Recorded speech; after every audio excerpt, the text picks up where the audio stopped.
जिन्हें जेल का मूँह भी ना तकिया होवे जिसले वो जेल च जाए तो 100 बंदा उदा मरीद हो जाए यानी कि उहदे च कुछ ना कुछ तो गल है वै। कहंदा मैं पाकिस्तान छुट्टी गया सा साडा कोई रिश्तेदार जड़ा वो कतल हो गया। कहंदा मैनू पता भी नहीं सी है कि वो कतल हो गया। मैं घर सुत्या सा। कहंदा साडा दरवाज़ा खड़किया बड़े जोर नाल। कहंदा पहला तो असी खोले ही को ना हो सकता कोई बंदा ही ना आवे कोई मसला ना बन जाए। कहंदा अचानक साड़ियां ना कंधा टप्पियां ते सीधे पुलिस वाले अंदर आ गए। कहंदा मैं अंदर लम्मा पिया सा। कहंदा बनैन पा के ते मैनू उस टाइम बाहों फड़िया ने फड़ के ते कहंदा घसीट के ते मैनू बाहर लै आंदा ने। कहंदा अम्मी भी रोन ला पे अब्बू भी रोन ला पे कि होया की है। उन्हें आख्या असीं बाद च दसांगे होया की है। कहंदा मैनू जिहड़ा उन्हें गड्डी च पाया ते थाने लै गए। कहंदा थाने खड़ के जाके उन्हें अंदर डक दिता। कहंदा मैनू पता भी कोई नहीं सी कि होया की है मैनू फड़िया क्यों ने। कहंदा मैनू जिसले अंदर डकिया ने कहंदा उस तो बाद मैं पुछण लग पिया कि होया की है। कहंदा अम्मी भी उत्थे पहुँच आए साडा एक दो रिश्तेदार भी उत्थे पहुँच आया। वो पुछण लग पे कि गल की होई है। उन्हें दस्सिया कि इस तरह फलाना बंदा कतल हो गया है ते उन्हें तुहाडे ते इल्ज़ाम लाया कि तुहाडे मुंडे ने कतल किया। उन्हें कहा साडा मुंडा ते किसी पासे गया ही नहीं है। तुसीं किस तरह कह सकते हो कि साडे मुंडे ने कतल किया है तुहाडे कोल कोई सबूत है। उन्हें आख्या सबूत ते आपे बाद पता लगेगा इहदे खिलाफ परचा कट्टण होया ये साडे कोल रवेगा। कहंदा जिसले मैं सुनिया तो मैं आपू परेशान हो गया कि होया की है। उन्हें आख्या जी तुसीं हुण चुप करके इत्थों टुर जाओ जाके अपना वकील करो जाके किसी नूं आखो गलबात करे ये फिलहाल जड़ा ना बाहर नहीं आ सकता। कहंदा मैं अंदर सा। कहंदा दिहाड़ पूरी गुजर गई मैनू रोटी भी किसी को ना खाण दित्ती। कहंदा अचानक एक पुलिस वाला आया मैनू फड़ के ते दूसरे कमरे च लै गया। कहंदा उन्हें मैनू जड़ा इतना मारिया सोटियां नाल इतना मारिया। कहंदा मेरियां उन्हें चीकां कढा दित्तियां। कहंदा मैं ढेर रोया कि मैं जड़ा कोई कतल शतल नहीं कीती। उन्हें आख्या ये बाद दियां गल्लां ने आपे थोड़ी खाएगा तो तू मान जाएगा। लेकिन कहंदा मैं फिर भी को ना मनिया। कहंदा उस तो बाद जिसले काफ़ी देर गुजर गई कहंदा बाद एक होर आया पुलिस वाला वो कहंदा इनू लैके आ जरा बाहर। कहंदा इसलिए मैं बाहर आया मैनू जो कहंदा आपू कुर्सी ते बह गया मैनू कहंदा तू थले बह जा। कहंदा मैं थले बह गया। कहंदा मैनू समझ ना आवे चंगा भला मैं छुट्टी आया सा पाकिस्तान मेरे नाल मसला कित्थों बन गया। लेकिन कहंदा उन्होंने मैनू इतना मारिया मेरे को ना मनवा लिया कि कतल मैं ही कीते है।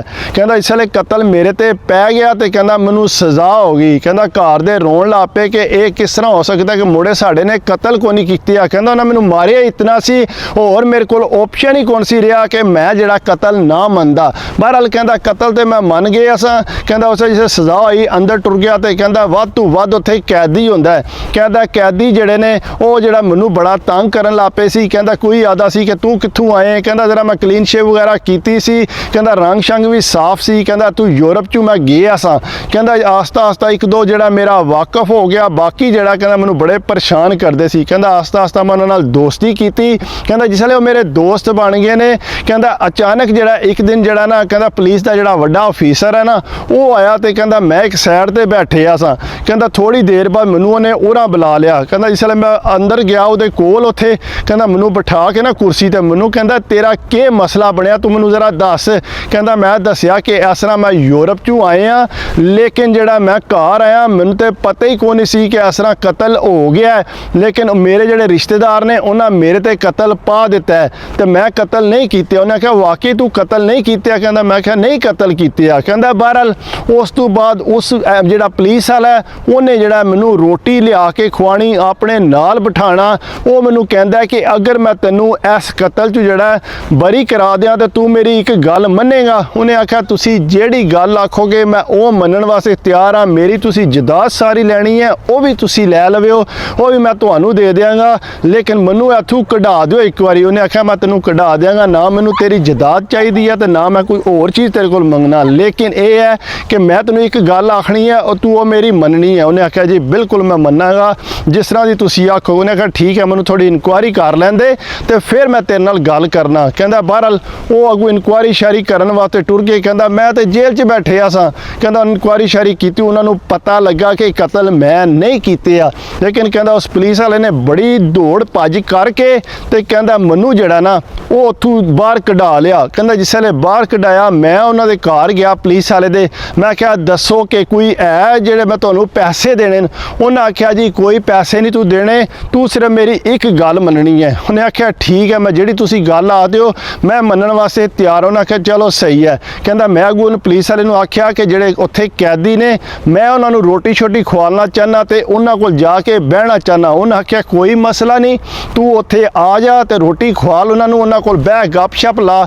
ਕਹਿੰਦਾ ਮੈਂ ਫਿਰ 2-3 ਦੇਗਾਂ ਬਣਵਾਈਆਂ, ਕਹਿੰਦਾ ਬਿਰਿਆਨੀ ਬਣਾਈ, ਬੱਕਰਾ ਬਣਵਾਇਆ। ਕਹਿੰਦਾ ਮੈਂ ਲੈ ਕੇ ਉੱਥੇ ਟੁਰ ਗਿਆ। ਕਹਿੰਦਾ ਜਿਹੜੇ ਅੰਦਰ ਸੀ ਮੈਂ ਸਾਰਿਆਂ ਨੂੰ ਕਲਾਵੇ ਮਾਰ ਕੇ ਮਿਲਿਆ। ਕਹਿੰਦਾ ਨਾਲ ਮੈਂ ਰੋਇਆ। ਉਹ ਆਂਦੇ ਨੇ ਯਾਰ ਤੂੰ ਮੁੜਾ ਤੇ ਬਿਲਕੁਲ ਭਲਾ ਮਾਸ ਜੇ, ਪਤਾ ਨਹੀਂ ਤੇਰੇ ਤੇ ਇਲਜ਼ਾਮ ਕਿਹਨੇ ਲਾ ਦਿੱਤਾ। ਉਹਨੇ ਆਖਿਆ ਚਲੋ ਜੋ ਵੀ ਹੈ ਅੱਲਾ ਦਾ ਸ਼ੁਕਰ ਹੈ ਕਿ ਮੈਂ ਬਾਹਰ ਆ ਗਿਆ। ਲੇਕਿਨ ਕਹਿੰਦਾ ਉਸ ਤੋਂ ਬਾਅਦ ਉਹਨਾਂ ਨੂੰ ਰੋਟੀ ਛੋਟੀ ਖਵਾਲ ਕੇ ਗੱਪ-ਸ਼ਪ ਲਾ ਕੇ ਕਹਿੰਦਾ 2-3 ਬੰਦਿਆਂ ਨੇ ਆਖਿਆ ਕਿ ਯਾਰ ਮੇਰੇ ਘਰ ਦੇ ਹਾਲਾਤ ਬਹੁਤ ਟੈਟ ਨੇ, ਅਗਰ ਕੋਈ ਥੋੜੀ ਬਹੁਤ ਮਦਦ ਹੋਵੇ ਤੇ ਉਹ ਤੂੰ ਕਰਦੀ ਕਰੀ। ਕਹਿੰਦਾ ਮੈਂ ਆਖਿਆ ਜ਼ਰੂਰ ਕਰਾਂਗਾ, ਕਿਉਂ ਨਹੀਂ ਕਰਨੀ ਮੈਂ ਮਦਦ, ਮੇਰੀ ਅੱਲਾ ਨੇ ਮਦਦ ਕੀਤੀ ਹੈ ਤੇ ਮੈਂ ਤੁਹਾਡੀ ਮਦਦ ਜ਼ਰੂਰ ਕਰਾਂਗਾ। ਕਹਿੰਦਾ ਪਰ ਮੇਰੇ ਯਾਰ ਦੋਸਤ ਉਹ ਬਣ ਗਏ ਤੇ ਲੇਕਿਨ ਕਹਿੰਦਾ ਉਸ ਤੋਂ ਬਾਅਦ ਜਿਸ ਵੇਲੇ ਮੈਂ ਬਾਹਰ ਆ ਗਿਆ ਤੇ ਕਹਿੰਦਾ ਜਿਸ ਵੇਲੇ ਮੈਂ ਘਰ ਪਹੁੰਚਿਆ ਕਹਿੰਦਾ ਮਗਰੂ ਪੁਲਿਸ ਵਾਲਾ ਤੇ ਉਹਦੀ ਜ਼ਨਾਨੀ ਸਾਡੇ ਘਰ ਆ ਗਏ। ਕਹਿੰਦਾ ਸਾਡੇ ਘਰਦਿਆਂ ਵੀ ਫਿਰ ਬੜੀ ਉਹਨਾਂ ਨੂੰ ਇੱਜ਼ਤ ਦਿੱਤੀ। ਕਹਿੰਦਾ ਬਹਿ ਕੇ ਰੋਟੀ ਛੋਟੀ ਖਾਧੀ। ਕਹਿੰਦਾ ਜਿਸ ਵੇਲੇ ਰੋਟੀ ਛੋਟੀ ਖਾ ਰਹੇ ਉਹਨਾਂ ਆਖਿਆ ਜੀ ਅਸਾਂ ਤੁਹਾਡੇ ਨਾਲ ਇੱਕ ਗੱਲ ਕਰਨੀ ਹੈ। ਉਹਨਾਂ ਆਖਿਆ ਜੀ ਕਰੋ, ਜਿਹੜੀ ਗੱਲ ਤੁਸੀਂ ਆਖੋਗੇ ਅਸੀਂ ਮੰਨਣ ਵਾਸਤੇ ਤਿਆਰ ਹਾਂ। ਉਹਨਾਂ ਆਖਿਆ ਗੱਲ ਸੁਣੋ, ਤੁਹਾਡਾ ਮੁੰਡਾ ਜਿਹੜਾ ਨਾ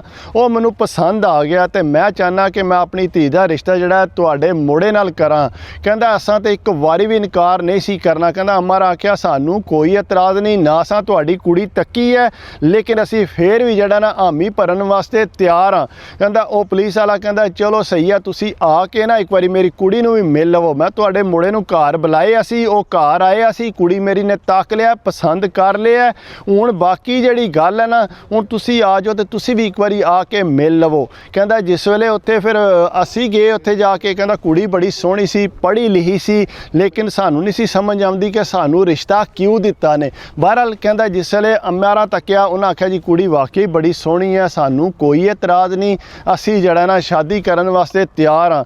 ਕਹਿੰਦਾ ਪੁਲਿਸ ਵਾਲੇ ਨੇ ਆਖਿਆ ਕਿ ਬਿਲਕੁਲ ਸਾਦਗੀ ਨਾਲ ਕਰਨਾ, ਕੋਈ ਜਿਹੜਾ ਤੁਸੀਂ ਸ਼ੋਰ ਸ਼ਰਾਬਾ ਨਹੀਂ ਕਰਨਾ, ਕੋਈ ਬਾਰਾਤ ਵਗੈਰਾ ਨਹੀਂ ਲਿਆਉਣੀ, ਕਿਉਂਕਿ ਸਾਦਗੀ ਨਾਲ ਹੀ ਅਸੀਂ ਕਰਨਾ ਚਾਹੁੰਦੇ ਹਾਂ।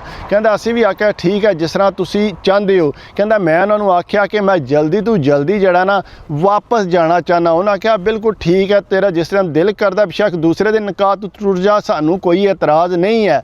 ਬਹਰਹਾਲ ਕਹਿੰਦਾ ਫਿਰ ਇਸ ਤਰ੍ਹਾਂ ਹੋਇਆ ਕਿ ਨਿਕਾਹ ਹੋ ਗਿਆ। ਕਹਿੰਦਾ ਮੈਂ 15 ਕੁ ਦਿਨ ਘਰ ਰਿਹਾ, ਉਸ ਤੋਂ ਬਾਅਦ ਜਿਹੜਾ ਕਹਿੰਦਾ ਮੈਂ ਵਾਪਸ ਆ ਗਿਆ। ਕਹਿੰਦਾ ਮੈਂ ਜਿਸ ਵੇਲੇ ਵਾਪਸ ਆਇਆ ਤੇ ਕਹਿੰਦਾ ਉਹ ਕੁੜੀ ਜਿਹੜੀ ਹੈ ਨਾ ਮੈਨੂੰ ਕਹਿੰਦੀ ਹੈ ਕਿ ਤੁਸੀਂ ਮੈਨੂੰ ਵੀ ਆਪਣੇ ਕੋਲ ਹੀ ਮੰਗਾ ਲਓ। ਕਹਿੰਦਾ ਮੈਂ ਕਿਹਾ ਮੈਂ ਤੈਨੂੰ ਮੰਗਾਂਗਾ, ਤੈਨੂੰ ਕਿਉਂ ਨਹੀਂ ਮੰਗਾਣਾ, ਤੈਨੂੰ ਨਹੀਂ ਪਤਾ ਕਿ ਤੇਰੇ ਅੱਬੂ ਨੇ ਮੇਰੇ ਤੇ ਕਿੰਨਾ ਵੱਡਾ ਅਹਿਸਾਨ ਕੀਤਾ ਹੈ। ਮੈਂ ਤੇ ਸਾਰੀ ਜ਼ਿੰਦਗੀ ਉੱਥੇ ਜੇਲ੍ਹ 'ਚ ਸੜਦਾ ਰਵਾਂ ਔਰ ਮੈਨੂੰ ਤੇ ਕਿਸੇ ਨੇ ਕਢਾਉਣਾ ਵੀ ਕੋਈ ਨਹੀਂ ਸੀ, ਕਿਉਂਕਿ ਮੈਂ ਤੇ ਹੁਣ ਬਿਲਕੁਲ ਸਾਬਤ ਹੋ ਗਿਆ ਸੀ ਕਿ ਕਤਲ ਮੈਂ ਹੀ ਕੀਤੇ ਹੈ। ਕਹਿੰਦਾ ਬਹਰਹਾਲ ਨਾ ਮੈਂ ਫਿਰ ਪੂਰੀ ਕੋਸ਼ਿਸ਼ ਕੀਤੀ ਮਕਾਨ ਲੈ ਕੇ। ਕਹਿੰਦਾ ਫਿਰ ਉਹਨੂੰ ਜਿਹੜਾ ਮੈਂ ਆਪਣੇ ਕੋਲ ਇੱਥੇ ਯੂਰਪ ਮੰਗਾ ਲਿਆ। ਕਹਿੰਦਾ ਉਹ ਦਿਨ ਹੈ ਤੇ ਇਹ ਦਿਨ ਹੈ। ਕਹਿੰਦਾ ਜ਼ਨਾਨੀ ਮੇਰੀ ਜੋ ਮਰਜ਼ੀ ਕਰ ਲਵੇ, ਕਹਿੰਦਾ ਇੱਕ ਦਿਨ ਵੀ ਜਿਹੜਾ ਨਾ ਕਹਿੰਦਾ ਮੈਂ ਉਹਦੇ ਤੇ ਗੁੱਸਾ ਨਹੀਂ ਕੀਤਾ। ਜਿਹੜਾ ਕੰਮ ਹੈ ਮੈਂ ਆਪੂ ਕਰਨਾ। ਕਹਿੰਦਾ ਮੈਂ ਕੋਸ਼ਿਸ਼ ਕਰਨਾ ਜਿਤਨੇ ਤੋਂ ਜ਼ਿਆਦਾ ਹੋ ਸਕੇ ਮੈਂ ਉਹਨੂੰ ਖੁਸ਼ ਰੱਖਣ ਦੀ ਕੋਸ਼ਿਸ਼ ਕਰਨਾ। ਲੇਕਿਨ ਕਹਿੰਦਾ ਮੈਂ ਆਪਣੇ ਮਾਂ ਪਿਓ ਨੂੰ ਇੱਥੇ ਬੁਲਾਇਆ ਆਪਣੇ ਕੋਲ, ਲੇਕਿਨ ਮੈਂ ਵਾਪਸ ਨਹੀਂ ਗਿਆ। ਕਹਿੰਦਾ ਮੇਰੇ ਰਿਸ਼ਤੇਦਾਰਾਂ ਨੇ ਆਖਿਆ ਸੀ ਉਹ ਤੇ ਹੋ ਗਿਆ ਲਟੈਰ ਹੁਣ। ਕਹਿੰਦਾ ਹੁਣ ਤੂੰ ਜਦੋਂ ਵੀ ਆਇਆ ਨਾ ਤੇ ਅਸਾਂ ਤੈਨੂੰ ਫੇਰ ਜਿਹੜਾ ਕੈਂਚੀ ਪਾ ਲੈਣੀ ਹੈ। ਕਹਿੰਦਾ ਮੈਂ ਤੇ ਡਰਦਾ ਨਹੀਂ ਗਿਆ, ਅੱਗੇ ਨਾ ਫਸਾ ਲਿਆ ਤੇ ਨਾ ਫੇਰ ਮੈਨੂੰ ਫਸਾ ਲੈਣਾ। ਕਹਿੰਦਾ ਬਹਰਹਾਲ ਮੈਂ ਇੱਥੇ ਹੀ ਰਹਿਣਾ ਪਿਆ, ਲੇਕਿਨ ਮੈਂ ਇਹ ਵੀ ਉਹਨਾਂ ਦਾ ਅਹਿਸਾਨ ਮੰਨਦਾ ਕਿ ਉਹਨਾਂ ਮੈਨੂੰ ਛਡਾ ਲਿਆ। ਕਹਿੰਦਾ ਬੰਦੇ ਜਿਹੜੇ ਵਿਚਾਰੇ ਜਿਨ੍ਹਾਂ ਦਾ ਹੱਥ ਨਹੀਂ ਪੈਂਦਾ ਕੋਈ ਉਹਨੂੰ ਫਸਾ ਦੇ ਤੇ ਸਾਰੀ ਜ਼ਿੰਦਗੀ ਜਿਹੜਾ ਉੱਥੇ ਹੀ ਫਸਿਆ ਰਹਿ ਜਾਂਦਾ। ਬਾਕੀ ਇਹ ਕਿ ਕੋਸ਼ਿਸ਼ ਕਰਿਆ ਕਰੋ, ਅਗਰ ਮੇਰੀ ਵੀਡੀਓ ਅੱਛੀ ਲੱਗੇ ਤਾਂ ਲਾਈਕ ਕਰ ਦਿਆ ਕਰੋ, ਕਮੈਂਟਸ ਕਰ ਦਿਆ ਕਰੋ, ਸਬਸਕ੍ਰਾਈਬ ਕਰ ਦਿਓ ਤੇ ਦਿਲ ਖੁਸ਼ ਹੁੰਦਾ। ਬਾਕੀ ਆਪਣੀ ਸਿਹਤ ਦਾ ਖਿਆਲ ਰੱਖਿਆ ਕਰੋ।